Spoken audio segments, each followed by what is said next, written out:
Hello everyone, welcome to exam path. यह video ratio and proportion का part 5 है।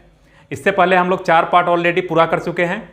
पिछले वीडियो में हम लोगों ने प्रोपोर्शन को समझा था, साथ ही mean proportion, third proportional, fourth proportional और फर्स्ट प्रोपोर्शनल को भी जाना था और उस पर आधारित कुछ प्रश्न को भी किया था जो एसएससी के एग्जाम में पूछा गया है। तो अभी जो क्वेश्चन आपको बोर्ड पे दिख रहा है, इस टाइप के क्वेश्चन को जब मैं करा रहा था और इसे करने के लिए जो हिट एंड ट्रायल मेथड मैंने बताया था, उसमें कुछ लोगों को डाउट आ रहा था। तो आज के वीडियो में हम उसे सॉल्व करेंगे, साथ ही प्रोपोर्शन का कुछ प्रॉपर्टीज होता है उसे देखेंगे एवं उस पर आधारित जो भी प्रश्न पूछा गया है उसे भी समझेंगे और अंत में कंपोनेंडो एंड डिविडेंडो को भी जानेंगे। तो इस प्रकार यह वीडियो आपके लिए काफ़ी भी हेल्पफुल होने वाला है, तो बने रहिए इस वीडियो में शुरू से अंत तक। यह क्वेश्चन क्या है कि 10, 16, 22 और 32 में x को जोड़ा जाता है तो यह चारों संख्या समानुपात में हो जाता है और आपको बताना है कि x+1 एवं 3x+1 का मीन प्रोपोर्शनल क्या होगा। ऑप्शन में 15, 12, 10 और 9 है। तो एक तो मैंने इसे बताया था कि बेसिक से कैसे करेंगे, तो बेसिक से आप खुद ही ट्राई कीजिए। अब मैं आपको बताता हूं कि इसे मैं हिट एंड ट्रायल से कैसे सॉल्व करता हूं। तो हिट एंड ट्रायल में क्या करना होता है कि जो हमें निकालना है, हमें किसका वैल्यू निकालना है, x+1 और 3x+1 का मीन प्रोपोर्शन बताना है। तो इस दोनों का मीन प्रोपोर्शन क्या हो जाएगा, √x+1 और 3x+1। यही तो होता है जब a और b का मीन प्रोपोर्शन क्या होता है, √ab। ये मैंने आपको पिछले वीडियो में जब मीन प्रोपोर्शन पढ़ा रहा था उस समय बताया था। तो हम हिट एंड ट्रायल का यूज करके यहीं से आंसर निकालने की कोशिश करेंगे। जो पहला कंडीशन दिया गया है कि 10, 16, 22 और 32 में x को जोड़ने के बाद ये चारों संख्या समानुपात में हो जाता है, उसे मैं बाद में देखूंगा। पहले मैं यहाँ पे देखता हूँ कि x का वैल्यू क्या रखे कि इसका परफेक्ट स्क्वायर निकल के आ जाए। तो आप देखिए, जब x का वैल्यू 1 डालेंगे तो क्या हो जाएगा, √1 और 1 2 गुने 3 1 3 1 4, तो √8 आ रहा है। इसका परफेक्ट स्क्वायर रूट नहीं निकलेगा, यानी हमारा आंसर ये नहीं हो सकता। अब हम x का वैल्यू जब 2 डालेंगे तो 2 1 3 गुने 3 दूनी 6 7 7 3 21, इसका भी परफेक्ट स्क्वायर रूट नहीं निकलेगा, ये भी नहीं होगा। अब 3 डालेंगे, 3 1 4 और गुने 3 3 9 1 10 10 चौका 40, इसका भी परफेक्ट स्क्वायर रूट नहीं निकलेगा। अब आप 4 डालिए तो कितना हो जाएगा, 4 1 5 और 4 3 12 1 13 13 5 65, इसका भी परफेक्ट स्क्वायर रूट नहीं होगा। अब हम जब 5 डालेंगे तो क्या हो जाएगा, √6 गुने 5 3 15 1 16, इसका भी नहीं निकल सकता। अब जब 6 डालेंगे तो 6 1 7 6 3 18 1 19, इसका भी परफेक्ट स्क्वायर रूट नहीं होगा। अब 7 डालते हैं तो 7 1 8 7 3 21 1 22, तो यहाँ इसका भी नहीं होगा। अब जब आप 8 डालेंगे तो 8 1 9 और 8 3 24 1 25। अब देखिए इसका परफेक्ट स्क्वायर रूट क्या निकल के आ रहा है, 3 और 5, 3 गुने 5 हो जाएगा, यानी कि 15 निकल के आ रहा है। तो मोस्ट प्रोबेबली यही इस क्वेश्चन का आंसर हो जाएगा। लेकिन आप अपने सेटिस्फेक्शन के लिए एक बार जो पहला कंडीशन दिया गया है उसमें जाके चेक, इस वैल्यू को डाल के चेक कर लीजिए।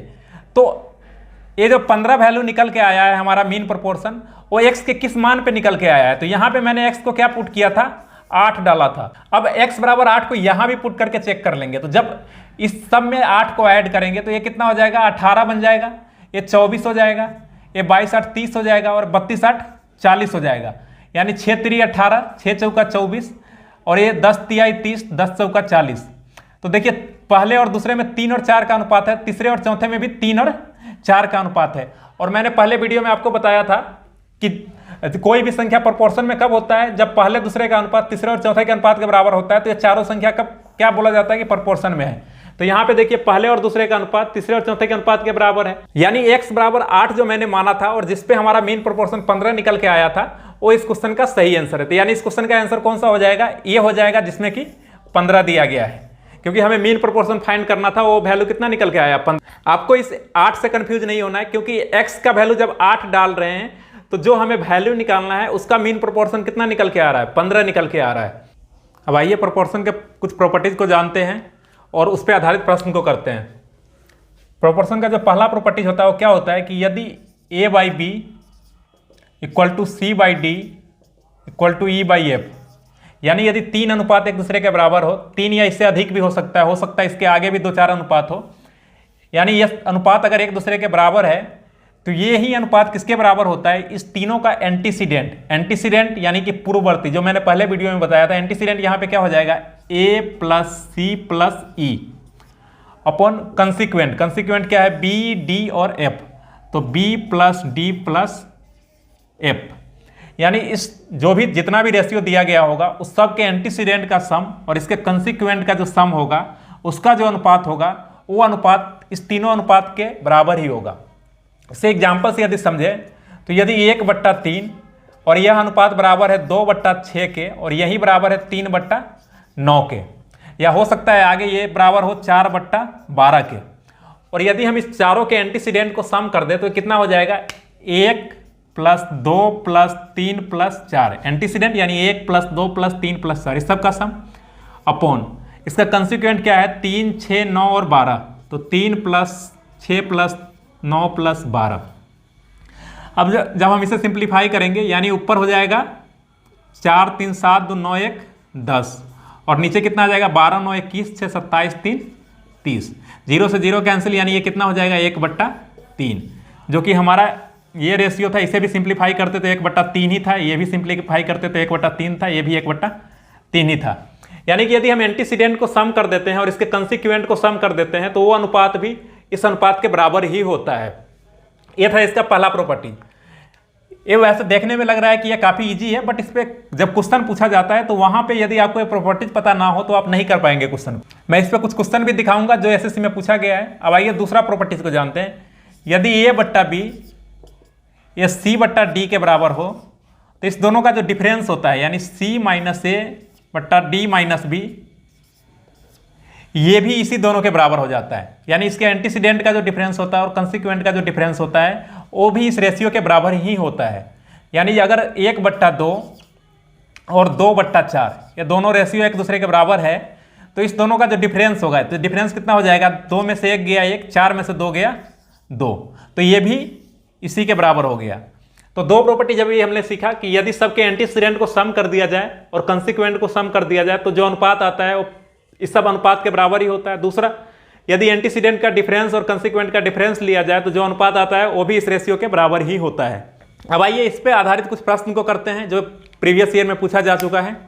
इस क्वेश्चन में A का B से और C का D से अनुपात कितना दिया गया है 5, और जो वैल्यू फाइंड करना है वो है 3A + 4C / 3B + 4D।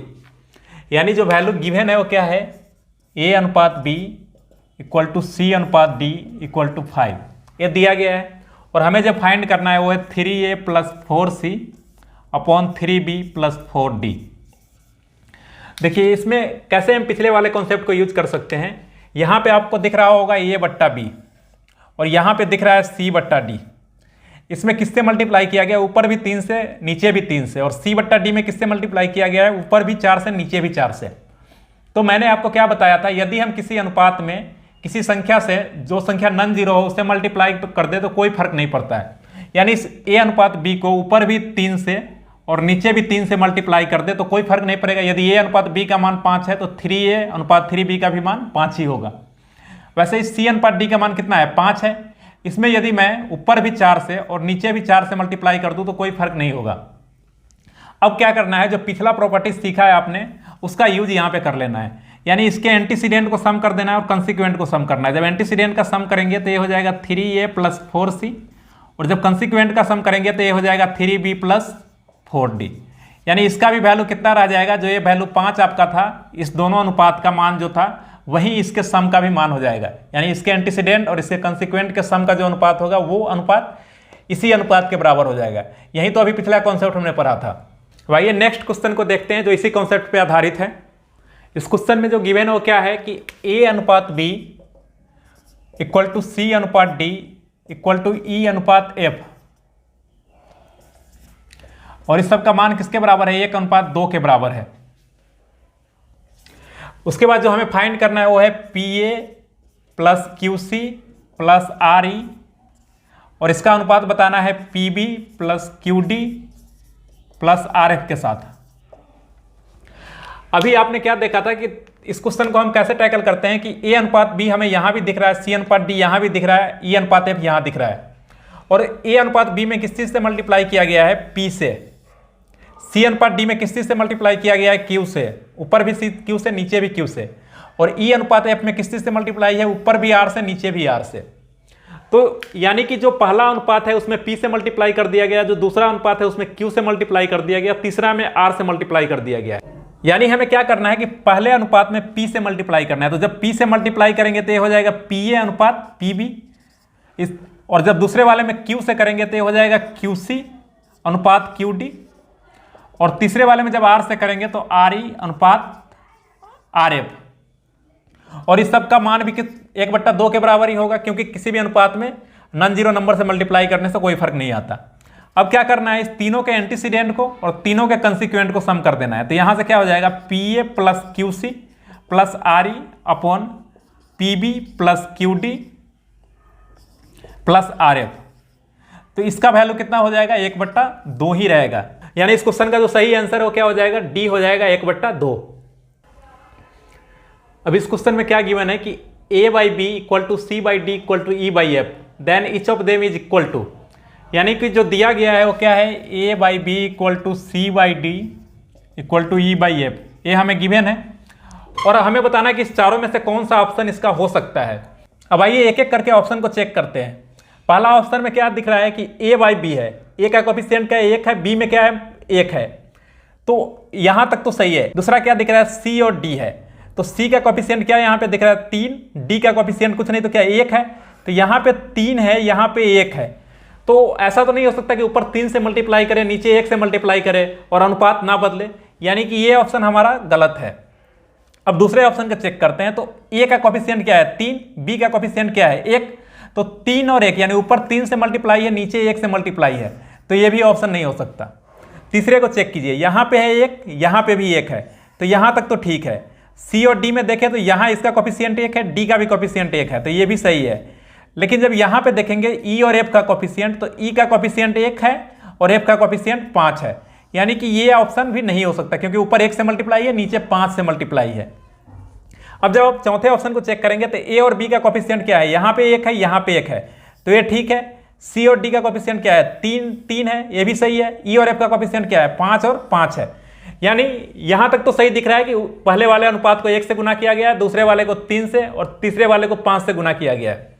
उसके बाद प्रोपोर्शन के प्रॉपर्टीज को यूज किया गया है कि पहले और दूसरे अनुपात को जोड़ दिया गया है और फिर तीसरे वाले अनुपात को घटा लिया गया है, जो कि मैंने आपको प्रॉपर्टीज में बताया था कि यदि हम दो अनुपात को जोड़ते हैं, दो अनुपात के एंटीसीडेंट को जोड़ते हैं और उसके एंटीसीडेंट का जो डिफरेंस भी होता है वो उसी अनुपात के बराबर होता है। तो वही किया गया है कि पहले वाले अनुपात को एज इट इज छोड़कर दूसरे में 3 से मल्टीप्लाई करके और तीसरे में 5 से मल्टीप्लाई कर दिया गया है। उसके बाद इस दोनों रेशियो के एंटीसीडेंट को ऐड कर लिया गया है और तीसरे रेशियो के एंटीसीडेंट को घटा लिया गया है, और नीचे भी वही किया गया है, इस दोनों के कंसिक्वेंट को ऐड कर दिया गया है और तीसरे के कंसिक्वेंट को घटा लिया गया है। तो इस प्रकार हमारा आंसर जो कौन हो जाएगा, ये इस प्रकार हमारा सही आंसर डी हो जाएगा। अब आइए समझते हैं कंपोनेंडो एंड डिविडेंडो को। यह काफ़ी महत्वपूर्ण कॉन्सेप्ट है। इस पे आधारित प्रश्न रेशियो एंड प्रोपोर्शन से तो कम बनता है, लेकिन इसका यूज अदर चैप्टर में बहुत अधिक किया जाता है। तो आइए समझते हैं क्या होता है कंपोनेंडो एंड डिविडेंडो। यानी यदि हमें दिया गया हो A/B इक्वल टू C/D, यानी दो अनुपात यदि हमें बराबर में दिया गया है, तो हम क्या कर सकते हैं कि दोनों साइड एक को यदि ऐड करें, A/B plus 1 equal to C/D plus 1, दोनों साइड 1 को ऐड कर दिए। यहाँ से क्या निकल जाएगा, A plus 1 upon B equal to C plus D upon A plus B हो जाएगा ना, C plus D upon D। इसे इक्वेशन 1 मान लेते हैं। अब एक बार क्या किया, 1 को ऐड किए हैं, 1 को घटाते हैं, क्या आता है A/B इक्वल टू C/D में दोनों साइड एक को घटा रहे हैं, तो यहाँ से क्या निकल के आ जाएगा A minus B upon B equal to C minus D upon D। इसे इक्वेशन 2 मान लेते हैं। अब क्या करना है, इक्वेशन 1 को इक्वेशन 2 से भाग करना है, इक्वेशन 1 और इक्वेशन 2 को डिवाइड करना है। तो क्या निकल के आएगा यहाँ से A plus B upon B into, क्योंकि जब A माइनस B बट्टा B से इसमें भाग होगा तो उलट जाएगा, यानी B बट्टा A माइनस B हो जाएगा। अब B से B कैंसिल हो गया और इधर कितना हो जाएगा C plus D upon D। वैसे ही इससे जब C plus D upon D में डिवाइड होगा तो क्या हो जाएगा, ये उलट जाएगा, यानी कि D बट्टा C माइनस D। D से D कैंसिल हो गया। यहाँ से क्या निकल के आ जाएगा, A plus B upon A minus B equal to C plus D upon C minus D। यही होता है कंपोनेंडो एंड डिविडेंडो। यानी यदि हमें दो अनुपात एक दूसरे के बराबर दिया गया हो, a/b और c/d, और एक साइड जिस फंक्शन को हम परफॉर्म करते हैं, यानी यदि हम अंश में हर को एक साइड जोड़ रहे हैं और दोबारा अंश में हर को घटा रहे हैं, यहाँ पे क्या किया, अंश में हर को जोड़े, नीचे क्या किया, अंश में हर को घटाए, तो दूसरे साइड भी सेम फंक्शन को परफॉर्म कर सकते हैं, यानी अंश में हर को जोड़कर फिर अंश में हर को घटा सकते हैं। या यदि यहाँ से आप इसे देखें तो क्या है कि अंश में हर को जोड़ दिए हैं और नीचे को एज इट इज छोड़ दिए, यानी हर को एज इट इज छोड़ दिए, तो दूसरे साइड भी हम सेम चीज़ कर सकते हैं कि अंश में c में d को जोड़ दें और नीचे के हर को एज इट इज छोड़ दें। या जो यहाँ पे आपको निकला, क्या निकला है कि यदि अंश में हर को घटा देते हैं और हर को एज इट इज छोड़ देते हैं, तो दूसरे साइड भी वही काम कर सकते हैं, अंश में हर को घटा देंगे और हर को एज इट इज छोड़ देंगे। तो यहाँ से आपको तीन चीज़ सीखने को मिला, एक तो ये, दूसरा ये और तीसरा ये। जब इस चीज़ का उपयोग बहुत अधिक होता है, इसी को कंपोनेंडो एंड डिविडेंडो बोला जाता है कि यदि हम अंश में हर को जोड़ देते हैं और अंश में हर को घटा देते हैं, तो दूसरे साइड भी हम अंश में हर को जोड़ सकते हैं और अंश में हर को घटा सकते हैं। तो अब आइए इस पर आधारित प्रश्न को देखते हैं जो एसएससी में पूछा गया है। अब इस क्वेश्चन में क्या है कि दो संख्या का योग उसके अंतर का 3 गुना है, तो हमें दोनों संख्या का अनुपात बताना है। यहाँ क्या गिवन है कि दो संख्या का योग, यानी a और b यदि हम संख्या मानते हैं तो दोनों का जो योग होगा और दोनों का जो अंतर है, इस दोनों का अनुपात 3:1 है। हमसे a और b का अनुपात पूछा जा रहा है। हम क्या करेंगे, कंपोनेंडो एंड डिविडेंडो का यूज करेंगे। जब c एंड d का यूज करेंगे तो उसके अनुसार क्या हो जाता है कि यदि अंश में हर को जोड़ दें, यानी a + b, और उसमें हर को जोड़े a - b, और नीचे क्या करना है, अंश में हर को घटाना है, यानी a + b - a - b से इसमें घटा देना है। जब घटाएंगे तो क्या हो जाएगा, ये माइनस यहाँ पे माइनस हो जाएगा और ये माइनस प्लस में बदल जाएगा। यानी एक बार न्यूमरेटर में डिनोमिनेटर को जोड़ दिए हैं और नीचे क्या किए, न्यूमरेटर में डिनोमिनेटर को घटा दिए।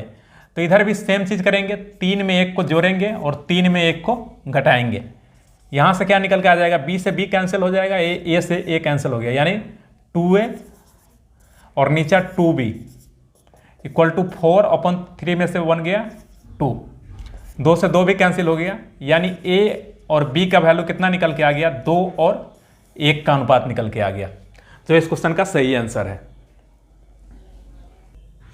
अब आइए इसी कॉन्सेप्ट पे आधारित एक और प्रश्न को देखते हैं।